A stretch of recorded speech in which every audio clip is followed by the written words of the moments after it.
Right, folks, welcome to Rockposer Chat. Again, it's a little bit of a different one. Well, it's not even a top 10. It's just 10 tracks that a musician, friend, artist, person who's turned up off the street, whoever you want, has come on, thankfully, and being a victim, and going to talk about 10 tracks which they've picked. To be honest, it's not even tracks they necessarily will like. It's just stuff that's been important in your life. And I'm going to welcome, a very warm welcome, in fact, to Mr. Troy Redfern. How you doing, mate?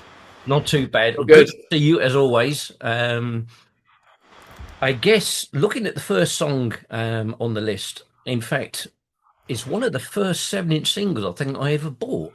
The track in question is Rainbow and I Surrender, which is a phenomenal song. What's your reason for picking it?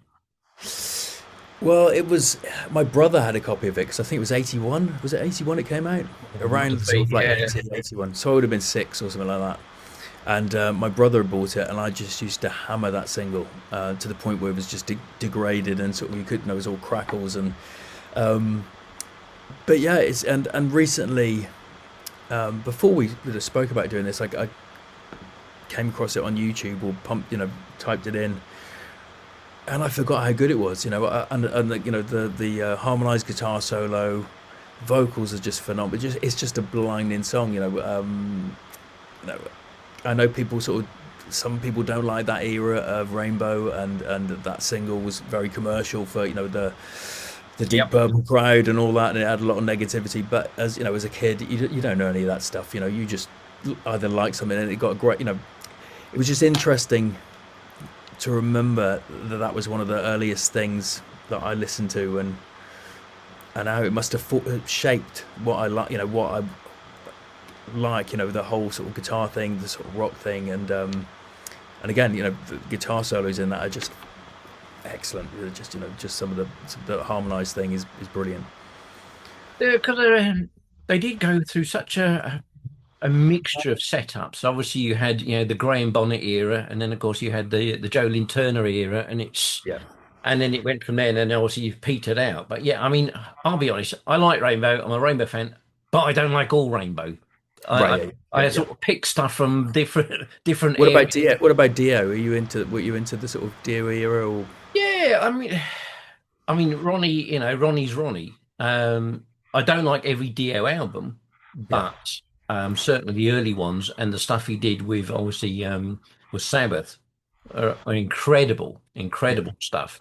Yeah. Uh, in fact, probably my favourite Dio song is actually it's a cover that he did with Yngwie Malmsteen of the Right. Aerosmith "Dream On," and it's incredible. I don't know how Oh, it came I've never about. heard that. I I've never heard that. I stumbled upon it years ago. I'll have to send you over an MP3 of it and have a listen because it's just incredible. It Yeah. really it's one of those sort of hairs on the back of your hand moments. I say Yeah. I don't know anything about the background of it, whether it was off a compilation album. I can't even remember. I think Yeah. I stumbled across it when I was first doing internet radio. Back when the beer was 3 pence a loaf. Back in the early 2000s. So I think that's when I stumbled upon it, or somebody sent it to me, or something. But yeah, Well, I'll send you over that. You have a listen to that. I mean, that's incredible. I mean, yeah, I understand what you're saying about, shall we say, the purists yeah. and the Yeah. Yeah. fans. They can be a funny lot when it comes to any band. Yeah. Yeah. Yeah. Um, where I look at it, for me, the music comes first, and then Yeah. everything else comes after. So, I mean, one of my favorite bands being ZZ Top, but I'm going to be honest, I don't like every album they've brought out, and No. No. I actually think that makes you a better fan if you're going to go down that route because you've been honest with yourself. Yeah. I'm Yeah. just Yeah. saying, oh, it's my favorite band, therefore I'm going to like absolutely everything they ever do. Yeah. Yeah. I don't Going know if back to that's the same for going you. back going back to Ingve, back in the day, albums like Trilogy and Eclipse and stuff like that. I love those albums back. There's certain people you follow at different times in your life. I think and back what would I have been? Probably 17, 18. Around that sort of time. Yeah. But still, phenomenal albums, and I know he gets a bad rap, because he's got a very strong personality. So you either Well, love him or hate him. But I think he's for what he did, for what he brought to the guitar world. I think as well as not so much as Eddie, but he definitely brought something different. you can't fault his guitar work at all. My criticism of him Obviously, he's got a massive ego. When I've spoken and interviewed um, previous vocalists of his, they've expressed certain opinions. I wish he'd get himself another vocalist. Just give up the ego and get a vocalist. Is he singing himself now? Does he sing? Does Well, he? Right. singing would be, I suppose that could be one description. I Right. Right. photographed him at H in Great Yarmouth, or was it a couple of years ago? Yeah. Uh, he has a whole stack of Marshalls across the back of the stage. Only one's working. Yeah. Yeah. Um, I actually made a change. Not for the probably the last 10 years. He's only ever come on with red lights on. Right. Right. Yeah. Yeah. Bizarrely, Yeah. The but worst. The the worst. band. It's almost like the band's not allowed to share the stage with him. Right. Uh, Yeah. Yeah. and as photographers, we weren't allowed past the keyboardist who's on the far left, so we had to shoot from there. We Yeah. weren't allowed into the pit. To be honest, he's probably got it. We'd need sort of eye protection from all the plectrums that were flying everywhere. But Do you think? Do you think with him it's his shtick? Do you think he's self-aware? Like he knows that's what his brand is. That he's that thing, or do you reckon that's what he is? Is it? I really don't know. Right. Without having met him, I can't really form an opinion. I can only judge based on Yeah. what Yeah. people, said and seen. I mean, I'll be honest. I mean, that the venue did start to empty quite quickly, which is not Right. a good sign. But I mean, No. Fair enough. with a good vocalist, and you look at the people he did, like Mark Bowles and Jolene Turner and Chilling. Yeah. Jeff Yeah. Scott Soto and people. I mean, phenomenal stuff. And when you think where he started, with Alcatraz and what have you, I mean, again, and the connection back to Graham Bonnet. Yeah. So, Yeah. Yeah. Yeah. No, Alcatraz, especially the Disturbing the Peace album was still, a favorite of mine. It's that's a something very, fact. I love that album. yeah, Fantastic album. yeah.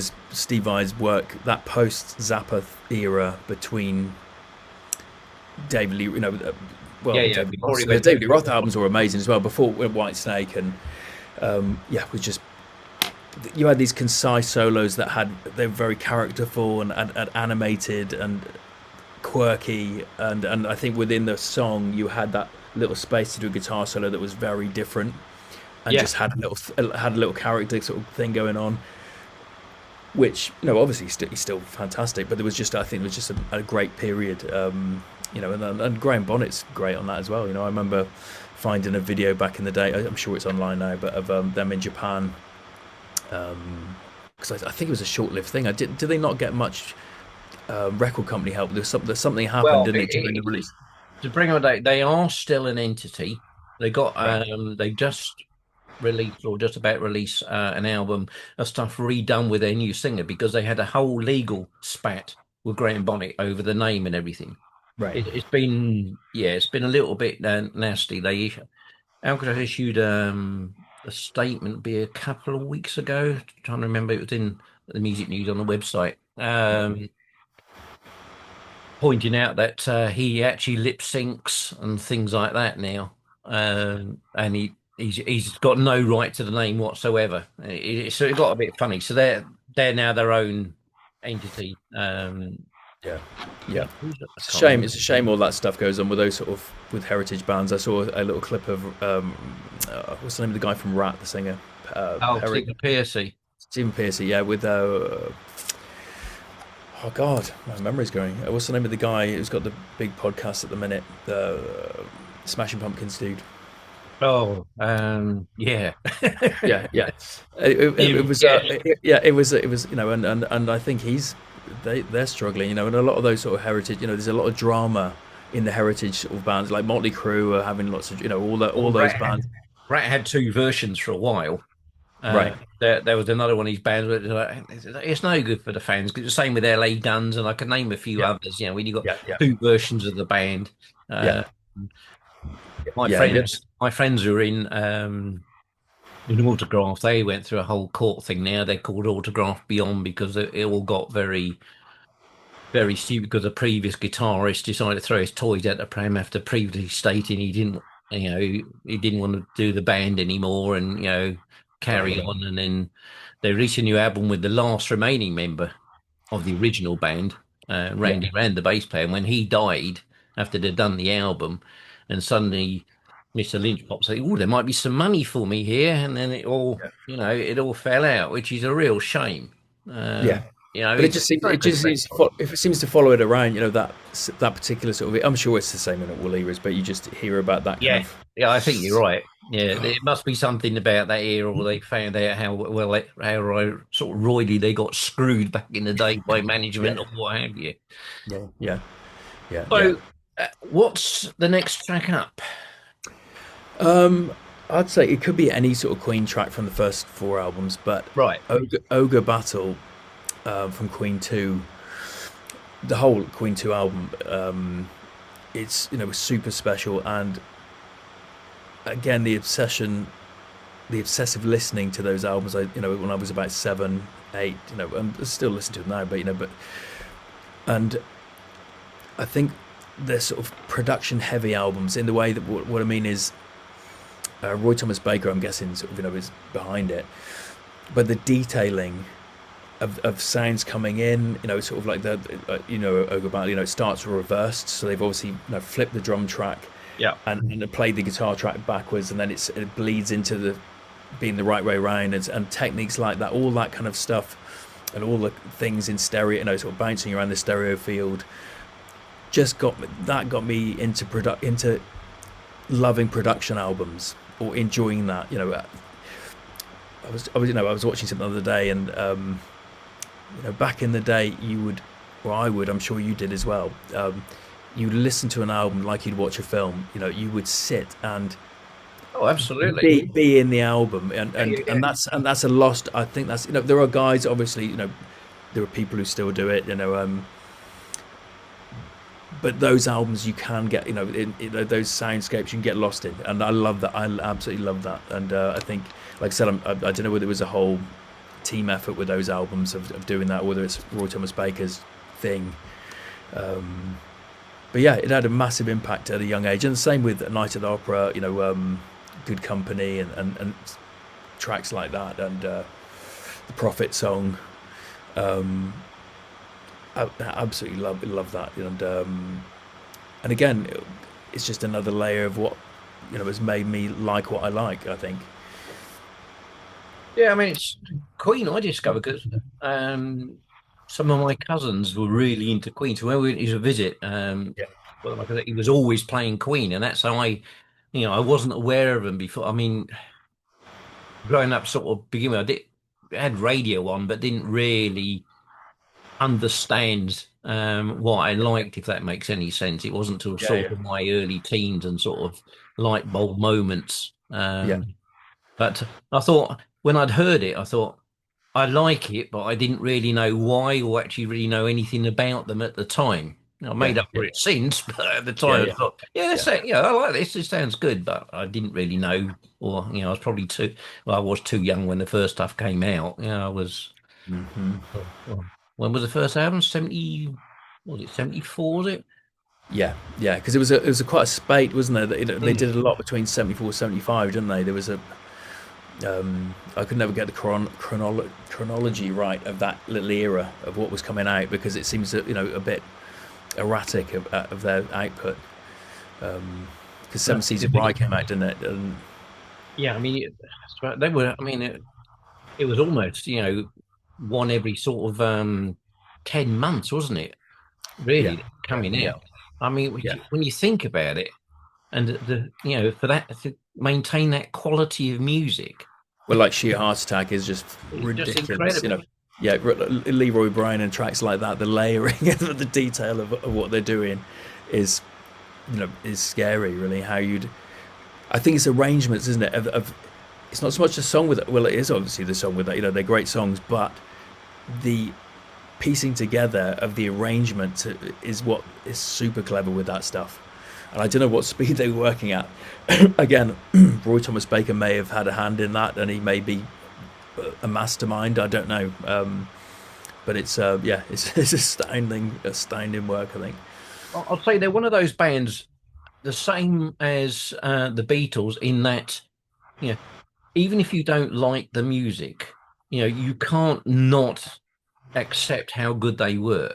You get Yeah, people say, "Oh, I hate the Beatles." You can't hate the Beatles. You might not like the music, yeah, but yeah, yeah, yeah, understands the concept of the band and what they, what they done. The same with Queen, they yeah, changed music a hell more than people realize.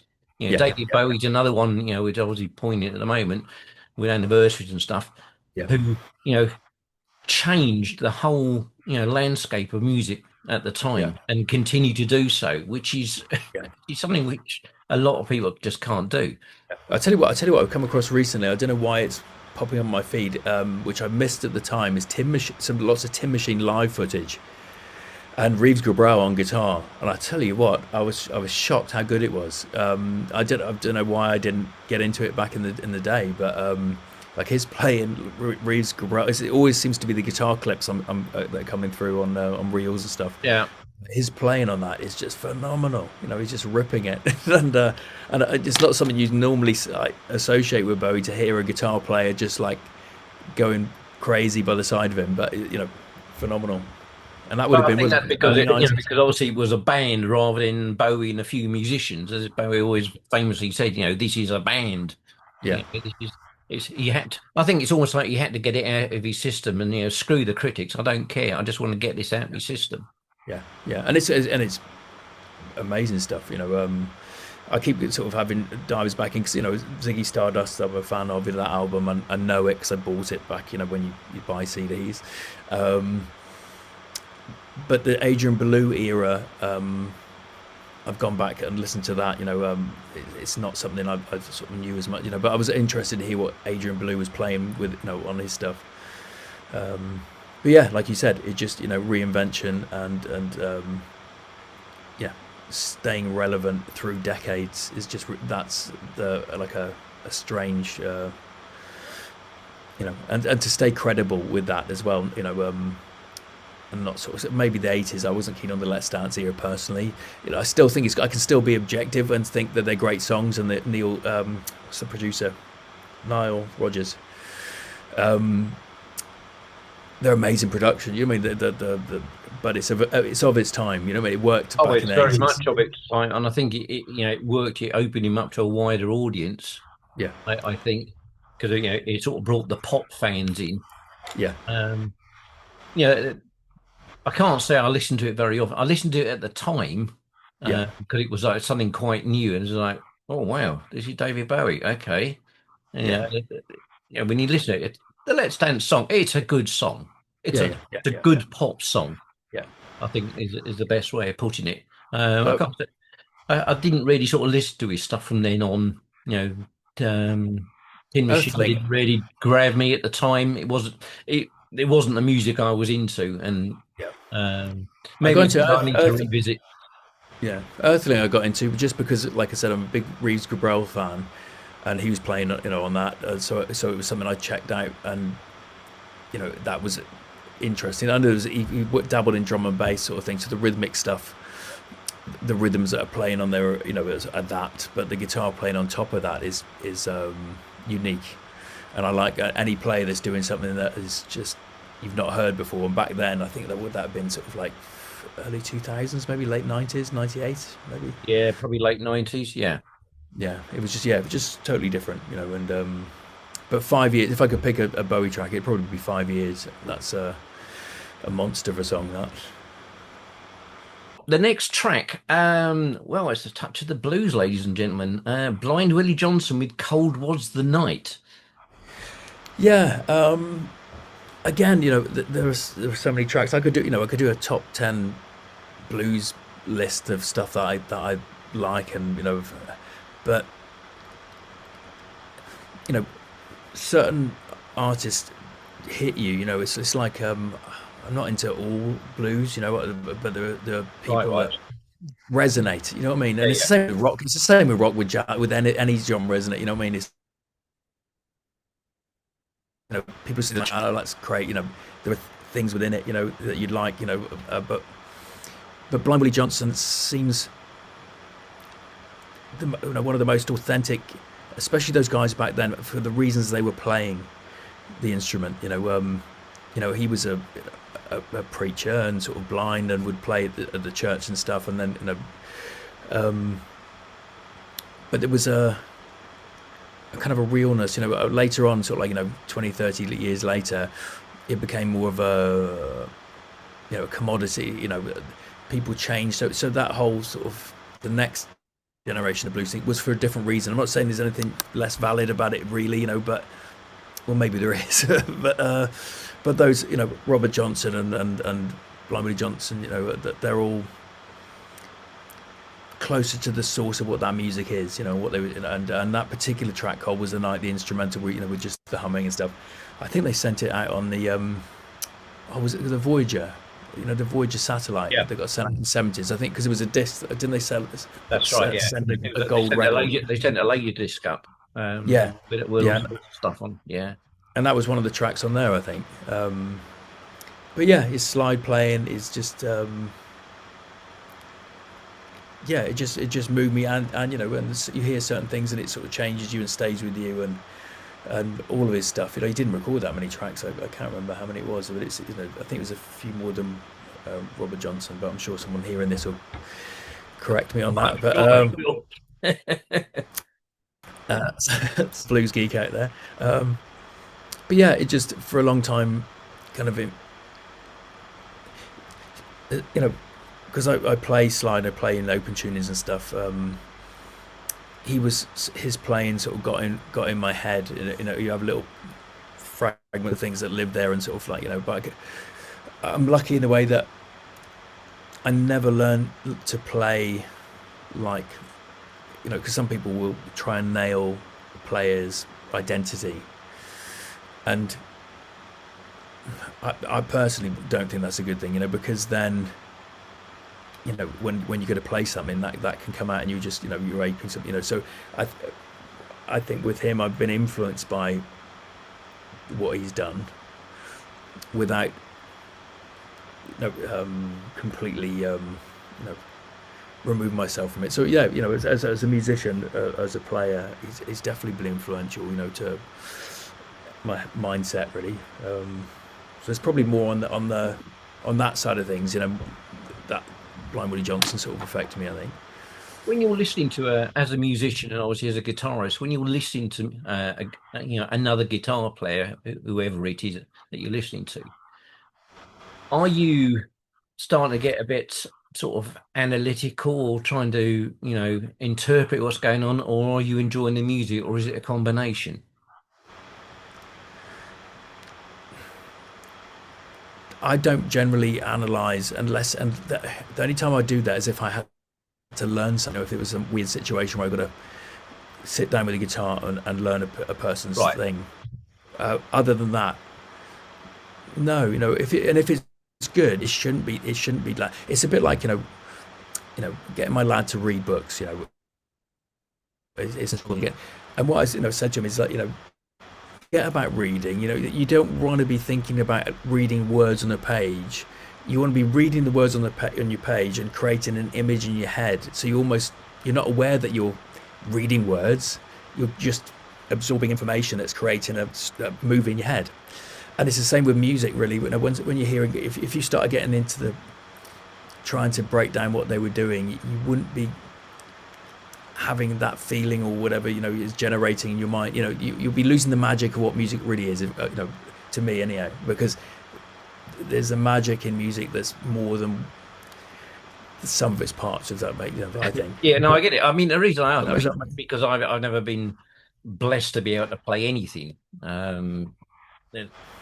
So I've always, been curious, about how a musician listens to music, whether they can switch off from being a musician, if that makes sense, and yeah. just enjoy the music, for what it is. That's just it's just my curiosity. It's just me pain. Yeah, I think with me, it's more production sort of interest. So it wouldn't be necessarily what someone's playing. If someone's playing an odd thing, if I'm because I like a lot of left field music.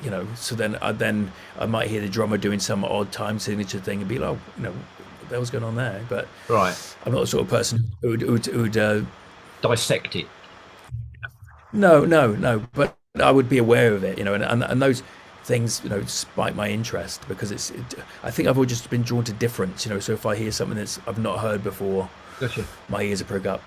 But not always, like a lot of stuff, and but it's definitely part of me that likes tension, and whether that be in rock music or whether that be in sort of like the Zappa thing. I like, that's a lot of tension, all that rhythmic tension, or that's hard. Most people would find it hard going, but I for some I know that it's like spice. I think some people hate hot food. You know what I mean? And you don't know why you like that sort of thing, but I like some of that high information, tense music. Well, of course, that's a nice segue into obviously the next track being a Zappa track, and track being Montana. I mean, yeah, Zappa's not someone I can't say I've actually. I'll be honest and say I haven't listened to a lot of Zappa stuff. Just Right, right, no particular reason. I mean, yeah, it's not I've listened to something and going, oh Christ, I never listened to that. It's just yeah. someone just sort of passed me by, aware of obviously, how important he is to music and the cult following it had, but it's just someone I've never really listened to. Yeah, it's. I think I came across him. A friend of mine, a lad from school, Peter Elliott, had a tape of "Ship Around Too Late to Save a Drowning Witch," and he put some on.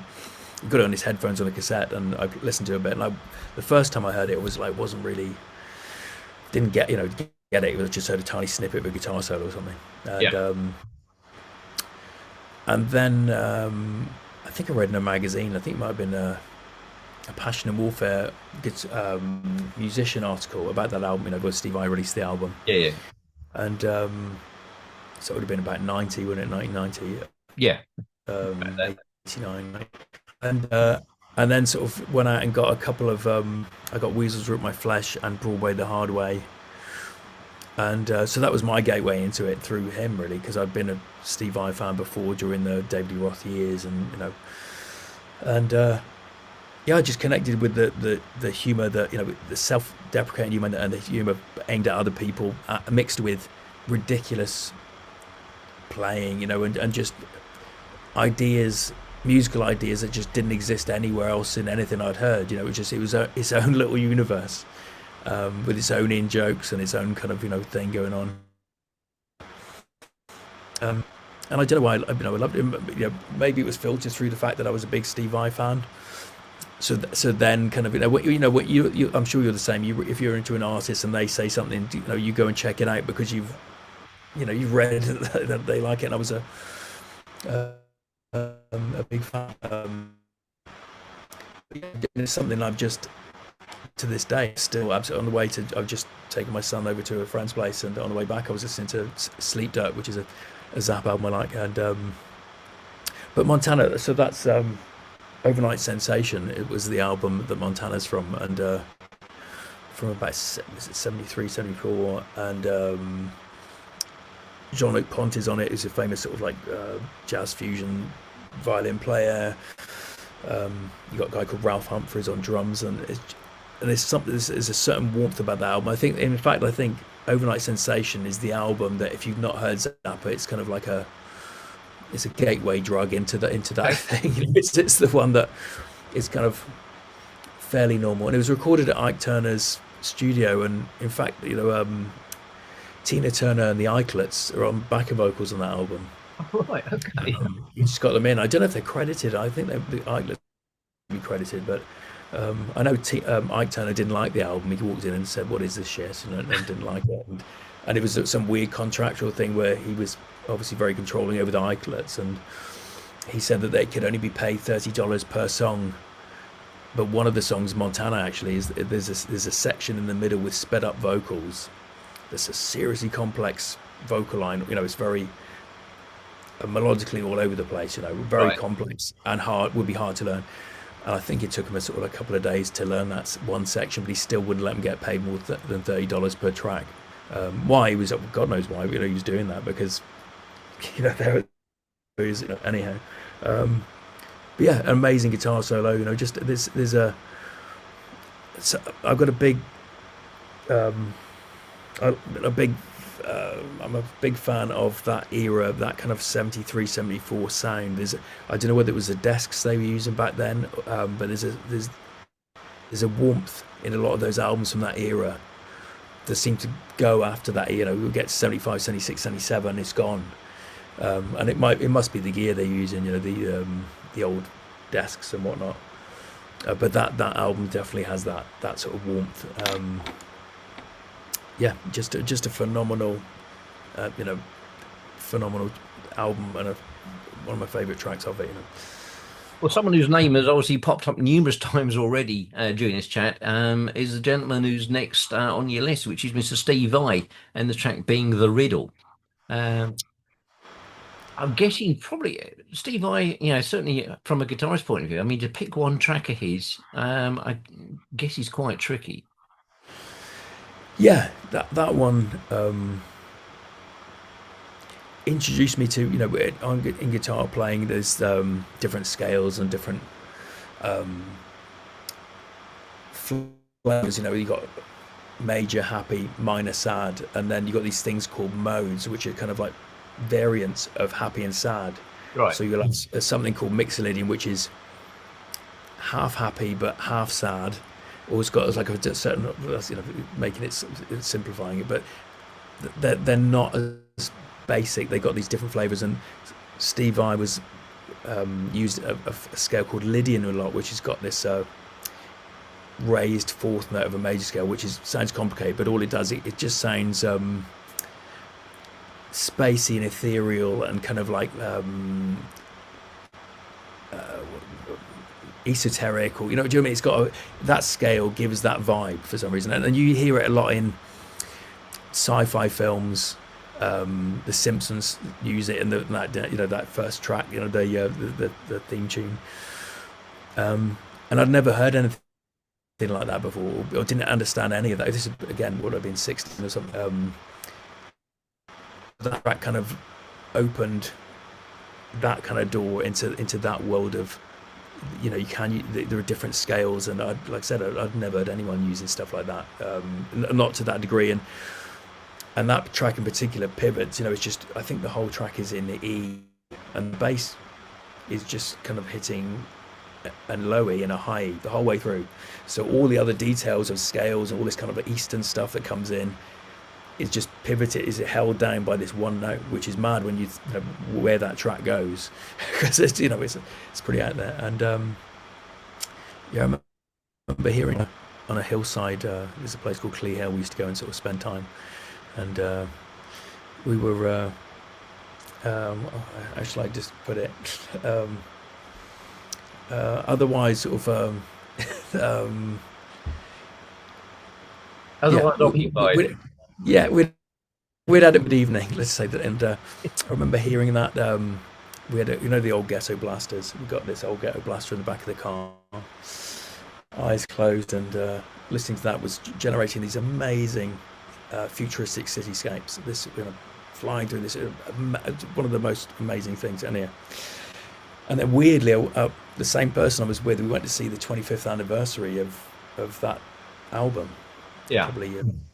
And they got video screens behind, and so during this, sort of when I was up on Clee Hill, I remember sort of like these futuristic cities, cityscapes, the towers, and sort of all this kind of stuff. I went to get a show, and that song came on this video screen behind were these kind of same towers, which was slightly odd, because we're talking about 20 years or 25 years apart. But yeah, so it's it's a very, very special. The whole album is great. The thing, what I think was interesting with that Stormfront album, no, I don't think anyone had done a thing as futuristic and using effects in that way before. And it seemed to be the high point. It seemed to be the tide. It sort of drifted back down after that. It kind of went to that album, which I'm guessing is like most bands, because that was his first. He got Flexible, but that was his first proper album. Yeah. So you got all those years, and I've as a collector, I found lots of video stuff from sort of Guitar Institute, from '84 when he was playing some of these songs then. So I'm guessing you got all that time to build up this catalogue of stuff you're going to record.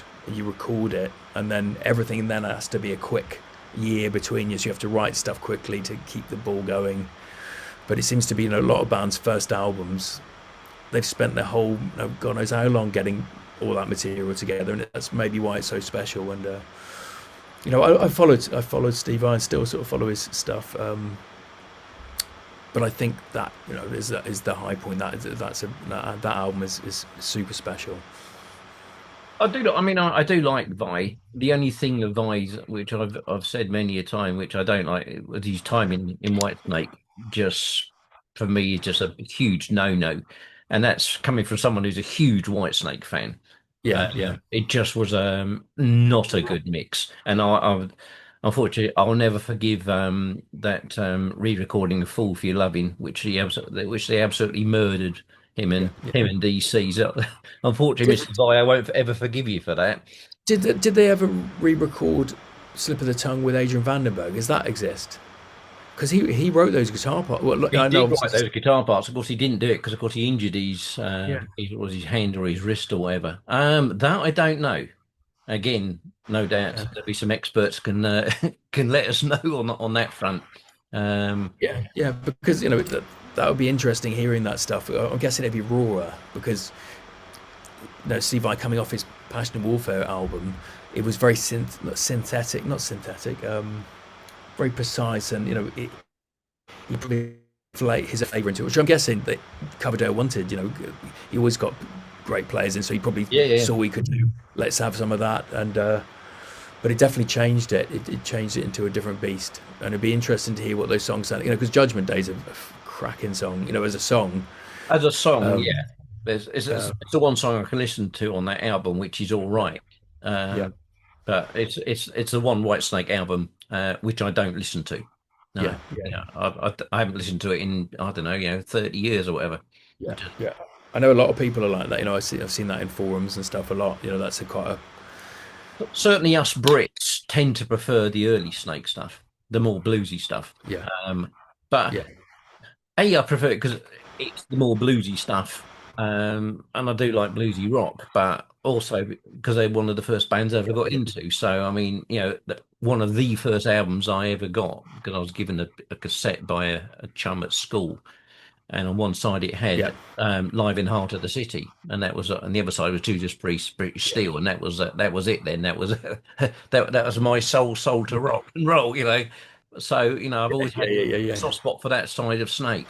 So yeah, yeah, yeah, the Americans tend to prefer 87 onwards, and a lot of it's staggering actually how many them don't know the early stuff. It's like they're quite surprised. They think it's yeah, a completely yeah, different band. Well, in some ways it was, but you know what I mean. They're only used to yeah, yeah, yeah. you know the phrase they're using, a phrase I hate, which is the hair metal era of White Snake, so to speak, rather than that just a good hard rock band, which of course they were initially. A completely different change Yeah, from yeah. Steve Vai, who's the next one. Which again, I think. Well, no, I think it highlights the same as me. I've got a very eclectic taste, and it's pretty obvious that you have as well. And that's the King, Mr. Elvis Presley, with King Creole.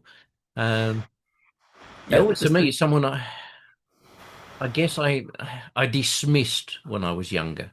yeah, As, oh yeah, it's all that sort of stuff, and didn't really listen to stuff. It's only because my better half is an Elvis fan that I've listened to stuff and I've appreciated it more now I'm older.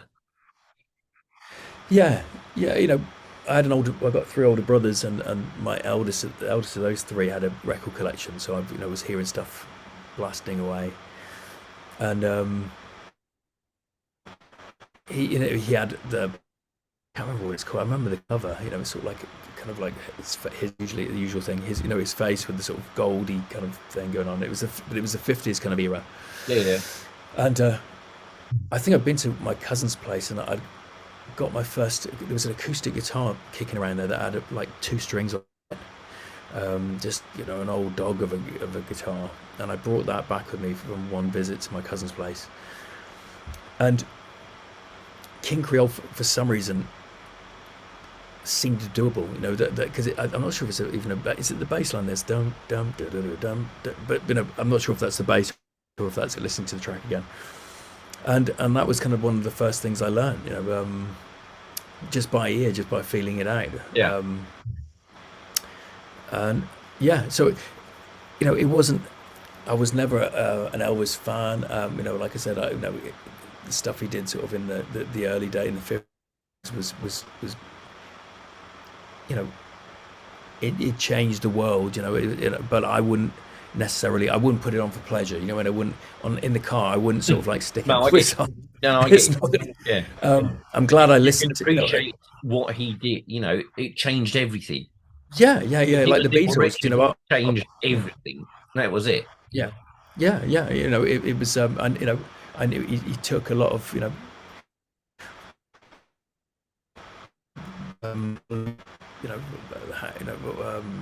what's the song? Hang Dog. Um, what's the name of the woman they originally did it? Thornton.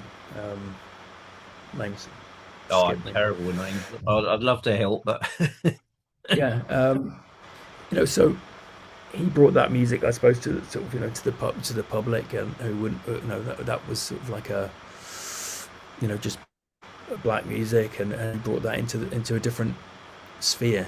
at a time when it was incredibly difficult to do that. Yeah, yeah, people wouldn't be able to play black places, but I'm sure there were all sorts of like things where people got ripped off, for songwriting and all that kind of stuff. Oh, yeah. But but I think, yeah, I'm glad I had a little bit of a grinding in that music, even if it was just passing. Um, and it was something that just made me want to play guitar for the very first time.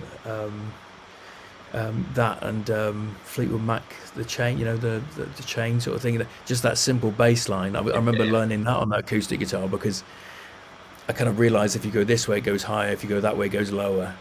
So then by just moving around, you can sort of like kind of work it out. And so those two bits of music, again, I would have been sort of 12 or something like that. Right. And they were doable. If I'd put sort of like other music on, those little fragments of little simple melodies were just enough to make me think, oh, I can do this. Because I've done guitar teaching before. I've taught sort of, before the lockdown, I was teaching sort of in Hay, close to me. On one day, I go in and you get sort of different sort of age groups. And what I found was, with young kids especially, if there's if they can immediately do something that sounds good, that's a reinforcer. It makes you want to do more of it because you think, oh, Yeah. I can do this. I do, I do sound good. And it's that little loop of making yourself feel good. And that must have happened with me. I must have thought, oh, because if I'd have done that, I couldn't do it. I probably would never play guitar. Well, next up, well, and when you're talking about guitarists, of course, he's always going to come up in the list somewhere. And that, of course, is Mr. Jimi Hendrix. Driving south off the BBC sessions. I guess if you're not a Hendrix fan, you might not be aware of the BBC sessions. I mean, he was, I guess just letting things happen. Well, there was no, real improv. There was nothing planned. It was like press record and let's see what happens. Yeah, yeah. No, that I had a cassette. I think it was a double cassette back in the day of the Walkman. Back in, again, I must have been about 13, and absolutely hammered that tape. It was just flipping. But one piece of music that stuck out. I think there were two versions on the cassette I had. Maybe I had a single cassette because I've seen since online. There's two versions of it.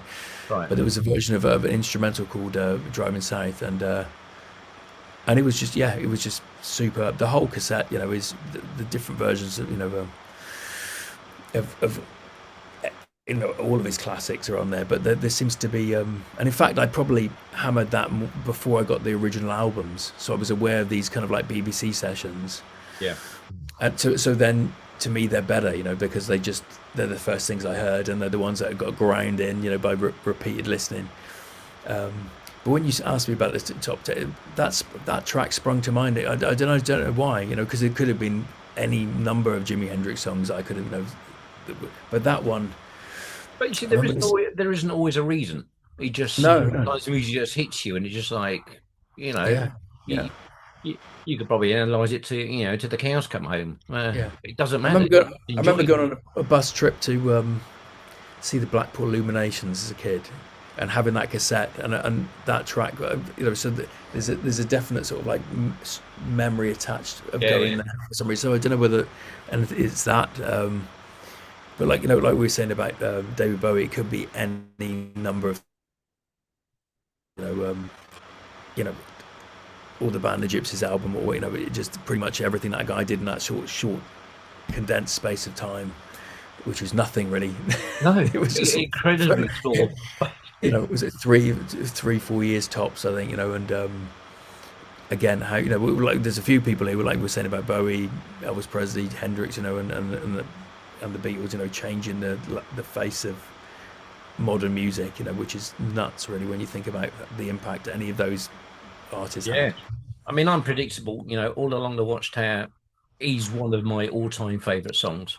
I Yeah, can yeah, play that on repeat and never get yeah, fed up with it. yeah. Yeah. The only other sort of version of that song that I like was done by the late great Jeff Healey.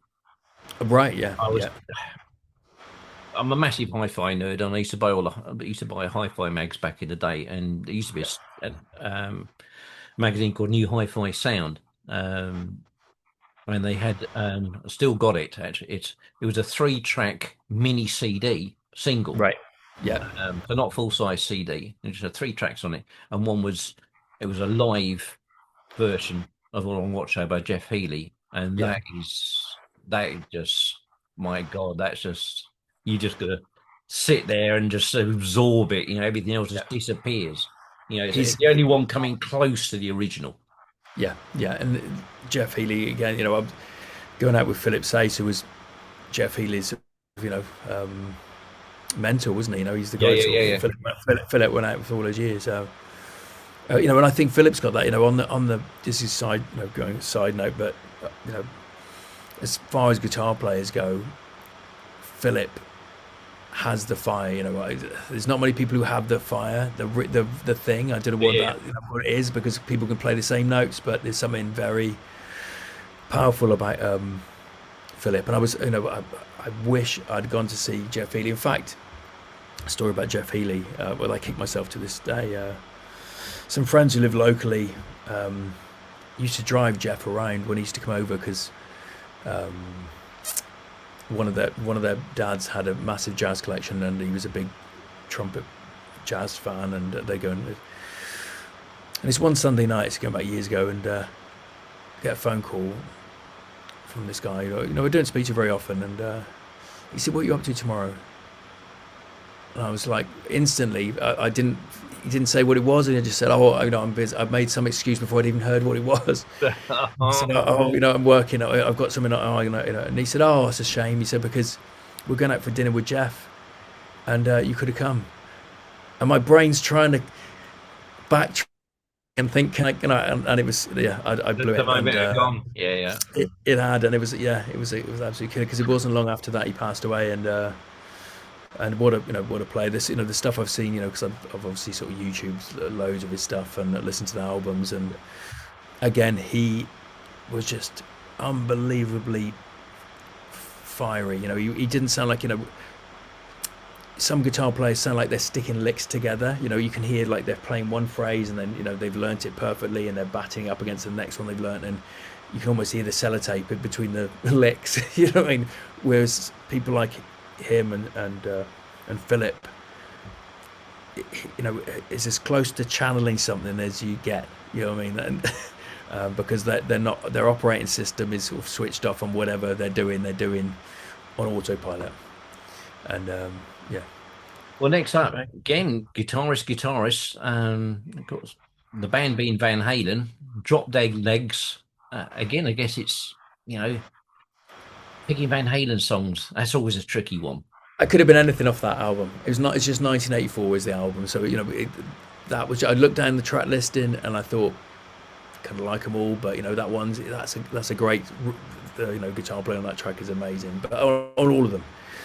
But I remember I would have been 10, and I went to a friend's place to watch Back to the Future, and and the guitar thing comes on. That's well, Yeah. it's throughout the movie. He puts the headphones on his dad and presses play, and you hear this mad guitar playing with the tremolo stuff, and I clocked that, and then obviously the actual Johnny B. Good thing, and all that. So I went to Our Price was still open back then. Remember the old Our Price day? So I went there and looked at because I saw in the credits Van Halen, and 1984 it must have been around the same sort of time. It just dropped Yeah, I around guess. then. Yeah, it must be. Yeah, yeah. Yeah. So bought that, and again that album, because before then I'd listened to sort of like Queen and stuff like that, but that was the first album that got me into whatever rock, Hard rock, metal, I whatever guess. you want to call it. Yeah. Yeah, yeah, yeah. And that was and then I started buying Kerrang from that, so that again changed the landscape because it opened up tons of bands I'd never heard.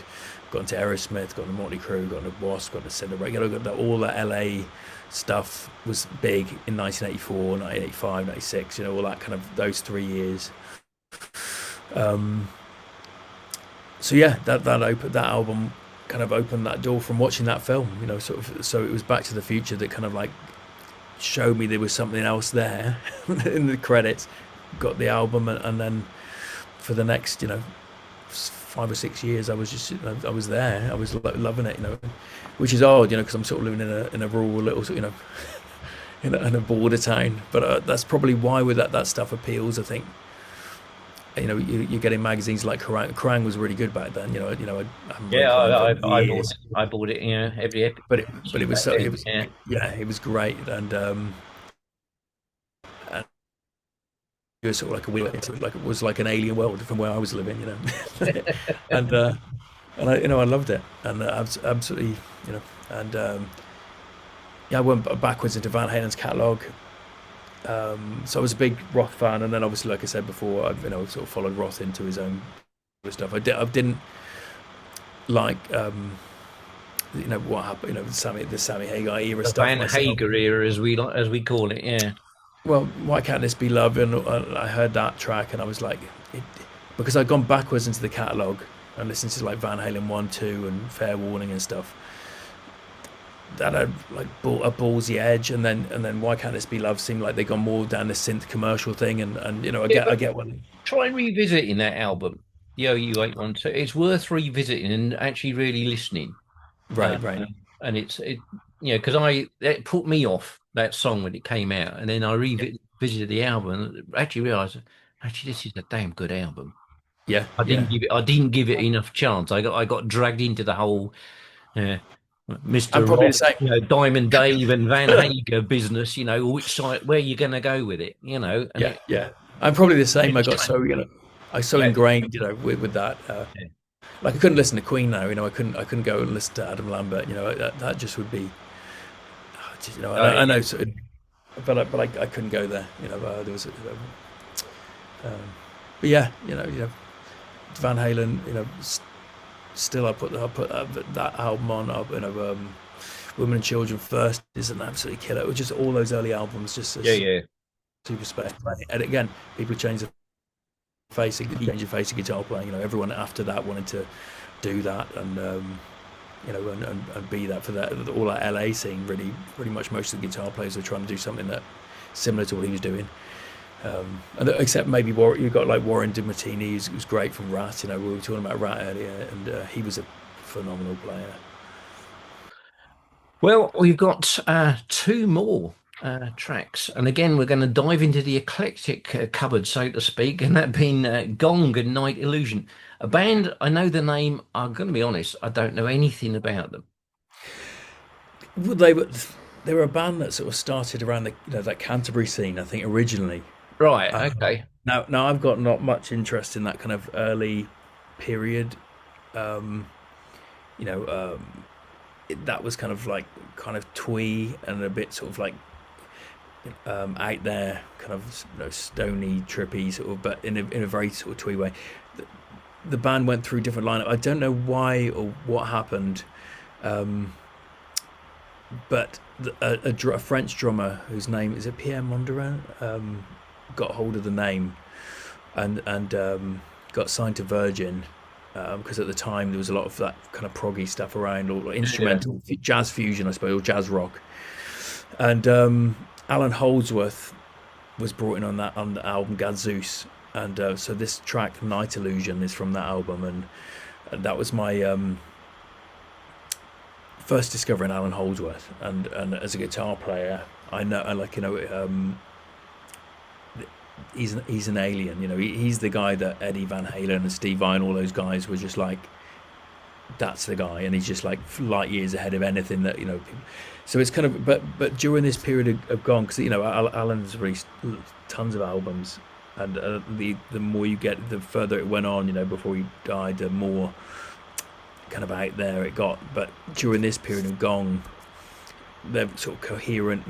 They're always coherent in service, but what I mean is that they're easier and just pretty special. And Light Illusion, especially, is just it's just a cracking insight into Alan's kind of head. At that period of time, it's just yeah, So phenomenal. how did you stumble upon them, so to speak? Gong.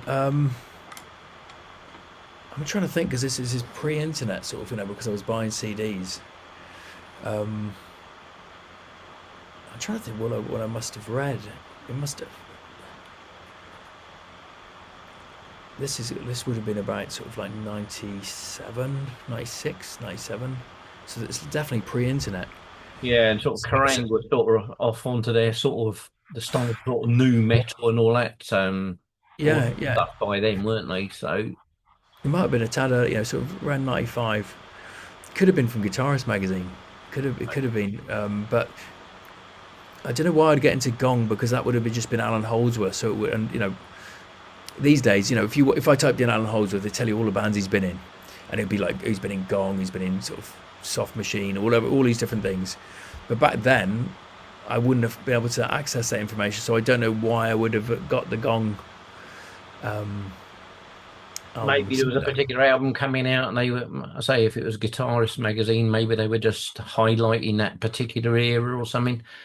It could be. Even though that's the way I guess I would have come across sort of like more obscure stuff like that.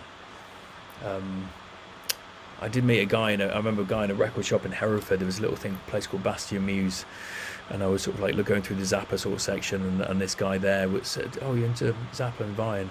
I said, "Yeah." He sort of invited me back to his place, and he's just a bootlegger. Like, he had the vast selection of stuff, And again, 94, kind of 95 time, the only way you get a hold of anything is record fairs or meeting Yeah, people, yeah. or swapping tapes, that, and he gave, I had tons of stuff off him. It was great, I remember getting flexible leftovers before, you can obviously get it all now, and loads of videos. Again, all this kind of stuff would just get passed around hardcore collectors, and then there would be, you know, and these days with YouTube, it's just all there. It's, well, we're just chatting off air, there are certain things I'm sure that people have got that could, that are still to upload, but yeah, it's just that one's not so much there's not really a story behind that one. It's just, a great guitar track off an album that's one of the albums that and I still hammer that album to this day. There are certainly, but certainly bands and acts that I can't for the life of me. I was just thinking in my head then, who would be a typical artist who I wouldn't understand how I stumbled upon them, so to speak. I mean, but like Tangerine Dream and Osric Tentacles, which are really sort of, I mean, certainly Osric Tentacles are very much out there, but very much on par if you're having uh, a certain type of cigarette, shall we say. Um, I loved him in the '90s, man. One of my favorite stories. This sounds like I'm blowing your own trumpet story, and it's not. It's not that. So before I say the story, it ain't that. It's just something that meant a lot. But I was a huge Gong fan in the '90s. Sort of '93 to 2000 or something like that. So I'd become the other was one of my favorite ones, and we were playing. Off the Tracks Festival, which is the festival that Halleck sort of like is involved with, and I looked at the lineup. This is probably 2 years ago, maybe 2 years ago, 3 years ago, perhaps. And I saw Osric's were there. I was like, shit, they're on the night before. Damn, I'd love to have seen them, but going over to Brands Hatch and staying the night would have been a pain. So I just thought, right, I'd go and do our gig. So we get there. I got a stand-in drummer, a guy called Johnny Brister's playing with me, and Kira had just started playing, I think, around that sort of time. And we were doing it back then. I wasn't playing. I was playing a bit of slide, but not as much. I wasn't using the resonate. I was still using the Les Paul Gold Top. Yeah, yeah. But we did Voodoo Child and a long extended Voodoo Child, which is that solo ended up being in Sanctify now. It's just I've grabbed it and sort of just chucked it in the middle of that, and so that solo was pretty out there. And Johnny Brister as a drummer was phenomenal. Never met the guy. He turned up and learnt all the stuff and was just an absolute bomb behind me, playing. So anyway, we're doing that solo, and its solo is like super intense, and it's like building, and it's like and it's doing itself. So one of those days, I looked up, and I normally wear glasses, so I looked up and I thought, I'm sure that's Ed in the crowd. So anyway, we finished the track, and my friend Alan's with me, and I was like, I'm sure I just saw Ed. I'm going to go and sort of say hi to him, which I never do with that, because it's just anyway. Decided to find him. He was doing the lights for his son's band because his son does a sort of similar sort of band to Osric's, and I think he's actually in Osric's. Okay. And I go up to him at the thing and say, "Oh, nice to meet you. Sort of like always loved your stuff. The usual thing." And then you feel like a complete twat when you're walking away. So what did I do that for? And but he messaged me. He messaged me on Messenger, and he said that's the best bit of guitar playing I've seen for a long time. He said, and that from him meant the absolute world. He was like, do you mean someone you've and I know most people wouldn't know who Ed is from Osric, so it's like it's a niche band. Yeah. We know him and we know what that is, and but that meant a lot. That did, because I'm just a sort of like a goon from the hills, from sort of like the borderlands. So to even think that that someone I was that I loved and sort of like listened to the stuff on repeat, thought anything of what I did was just like amazing to me. That so anyway, sounds like the story's about sound like Blow My Trumpet. It's not. It was just like it was just that's cool. I think they played Nottingham a couple of years ago, and I for some reason I couldn't go because I thought, oh, my one chance to actually see them. Yeah. And then part of my brain was also going, the fact I couldn't go, right, okay, I couldn't go, but also the part of my brain's going, do I really actually want to go because would they now disappoint me? Well, I tell you, the bits of video I've seen. There was that doubt, Yeah, they're doing a lot of gigs with who else is it? It's Gong and God, it's another band of that same genre. It'll come to me. But the clips I'm seeing coming through, absolutely superb. Because a lot of it was down to the drummers they had. I don't know who. I don't remember the track list. The lineups of those. No, I couldn't tell you who the lineups were. But the drummers were always amazing, weren't they? Because it was almost like a little bit like festively dance music with real drums and amazing guitar solos. That's what it was. It just. For a lot of people, it's like, what the hell are you listening to? It's bizarre, and it's so left field for any, as I said at the start, I got a pretty eclectic taste, but that is really sort of, but it just hit me at the time. I think I can't even remember which Osric album was the first one I heard, but then sort of hunted them down and sort of say, well, okay, well, let's some more, and just like, and it just, yeah, when you actually sort of separate the drum side and listen to the drumming, it's incredible stuff. Powerful, super powerful. Another band, sort of like in the prog scene that I came across recently, is again going off on a tangent, was which are doing well now, is Solstice. We played at New Day Festival. Not last year, we played last year, but the year before, it was the rotating stage. Well, not the alternating stage where one band was Valley last year. I'm trying to remember now. I'm sure they were at Valley last year. That's it was. It was that year that. They were there last year as well. I think so. Right. It was the year before. I think it was the year before. Oh, maybe it was just the year. I remember they played there. I can't remember which year it was. Well, it was. We were packing down as they were just starting, so we'd played, and the stages alternated, and they said it's the other end of the tent. And I remember them starting and looking at Nicky and going, "Geez, you know, it's been a long time since my jaw's been on the floor, like hearing another band sort of set up." So we were packing down, and I was looking at Nicky, and it's not Nicky's sort of music at all, really. You know, he's into a lot of heavier stuff. But Nicky was just like, "Geez, yeah, those guys are pretty phenomenal." Just how good Neen Valley's got an amazing PA anyhow. So I Oh think yeah, that absolutely. The sound quality is superb. I mean, it's worth giving a good shout out to Trevor and everyone else at yeah, Nick yeah, Valley because it's worth having a sniff around. I know there's tickets still available for this year. yeah. It's not all prog. No, but it's one of the best. There's a lot. We've discovered, me and my better half discovered that some artists there we hadn't seen before. Yeah. Simon Galassi, yes, guitarist, Italian guitarist. I mean, you talk about Rory Gallagher stuff. Jesus wept. Yeah, Emerald Dawn were Incredible. great. I think Emerald Dawn were there. Were they New Day Festival? But Neen Valley and New Day, I love those festivals because it's a mix of people. It's not just like a rock crowd. It's not just a blues crowd. It's kind of like it's all No, it's a all real mix. bases are covered. No, it's a real mix, and it's a fabulous setting. Yeah, Uh, yeah, you know, yeah. So yeah. Neen Valley. Go worthy shout. if you're not gone before, get to that one. Well, we after lots of chatting and wittering, we've actually got to the last track. Um, yeah. Chris Whiteley in an altitude. Again, a song I'm not familiar with. Well, Chris is again. He's another one. Is being a resonator player.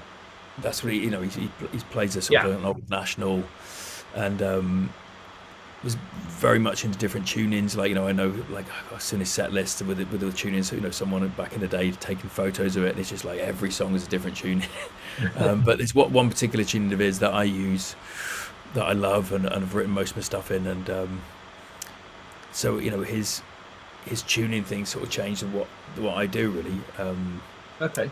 And that whole album, Dirt Floor, was pretty amazing. And I remember, do you remember Mick Hudson, the photographer? Yeah, yeah, yeah. So when Mick died, I got asked to go and play at the funeral, Okay. which was super daunting, as you can imagine. Like Yeah. beyond, there's that, it's not even like a gig. It's just like it's just a whole different level of pressure. And so I thought I'd do Chris Whitley, the song Dirt Floor, and I think I did a slide version of Amazing Grace. But so I'd run the stuff. I'd never obviously played it live because it was just on the resonator and voice, and I've never had a situation to play that. So it's just like, so I learnt and ran over it and learnt it. And I remember I went up to the night before. I think it's up Saltburn, sort of way up, and